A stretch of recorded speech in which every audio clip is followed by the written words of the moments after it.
Vaya tela, un misterio en el corazón de Kansas.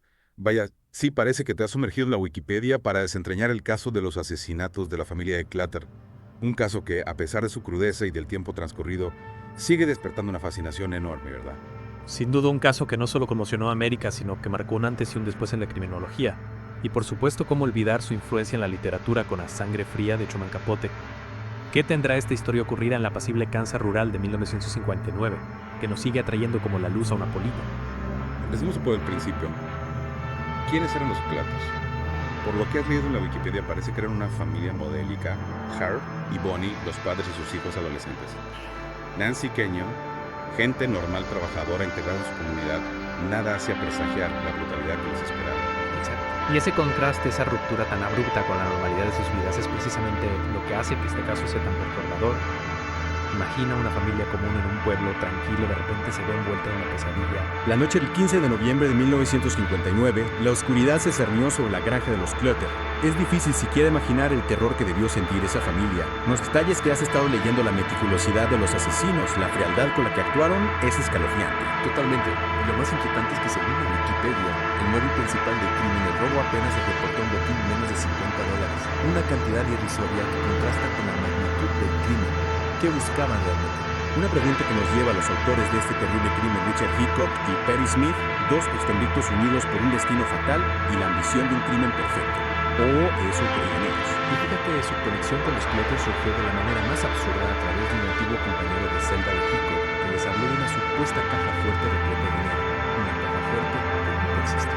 Es increíble cómo una simple mentira puede desencadenar una tragedia de tal calibre. Y también resulta escalofriante pensar en cómo estos hombres deshumanizaron a sus víctimas, convirtiéndolos en meros obstáculos en su camino hacia la supuesta fortuna. Esa falta de empatía, esa incapacidad para ver a los cuadros como seres humanos con sentimientos, es uno de los aspectos más perturbadores. Y luego están las confesiones contradictorias de Hickok y Smith. Cada uno culpaba al otro de los asesinatos, creando un laberinto de culpa, autopreservación, e incluso una especie de lealtad retorcida. ¿Cómo podemos desentrañar este mundo? Esa ambigüedad es precisamente lo que hace que ¿quién lo provoca? ¿Quién impulsó a la participar en el crimen? Y hablando de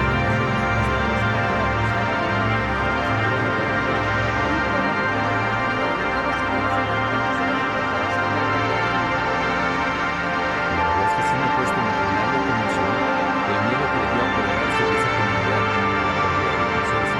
la sensación de que el mal puede acechar en cualquier lugar, incluso en los rincones más apacibles de América. Exacto, en este caso, por desgracia, trascendió las fronteras de Fulton y se perdió en un fenómeno cultural mucho tuvo que ver con la realidad que había en ¿Has leído algo sobre este libro? La verdad es que no tenía tiempo de profundizar, pero cuando leí el capítulo más original de los hechos, estaba en la cita de los asesinos, tratando de comprender sus motivaciones comunes, casi como si me contara los asesinos de nuestros días. Es una obra compleja, fascinante y polémica a partes iguales.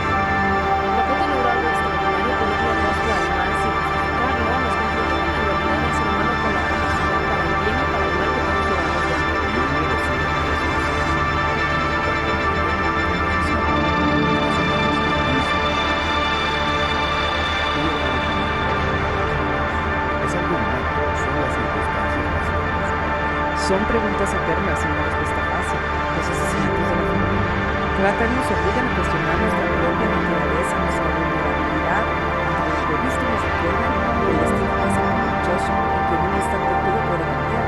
Pensando en los Clutter, sus vidas, lo que les fue revelado, lo que veían tanta destrucción y para Herb, un granjero exitoso, respetado por todos, una madre dedicada a la Nancy, una joven brillante popular, y Kenyon, un chico tranquilo, apasionado por la mecánica. Gente normal con sueños con el futuro por delante es desgarrador pensar en todo lo que perdieron y todo lo que nos fue arrebatado.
asesinatos de la familia Clutter nos confrontan con nuestra propia vulnerabilidad, con la oscuridad que habita en el corazón humano, es un caso que a pesar de su crudeza nos invita a reflexionar sobre nuestra propia existencia, sobre el significado de la vida y la muerte. Y es que este caso, como decíamos antes, tuvo un impacto enorme en la cultura popular. A Sangre Fría, de Truman Capote, no solo se convirtió en un éxito de ventas, sino que inauguró un nuevo género, la novela de no ficción, o como lo conocemos hoy, el true crime. Exacto, Capote fue un pionero en combinar la rigurosidad periodística con la narrativa literaria, creando un relato absorbente que atrapaba al lector desde la primera página, y a partir de ahí el género no ha dejado de crecer.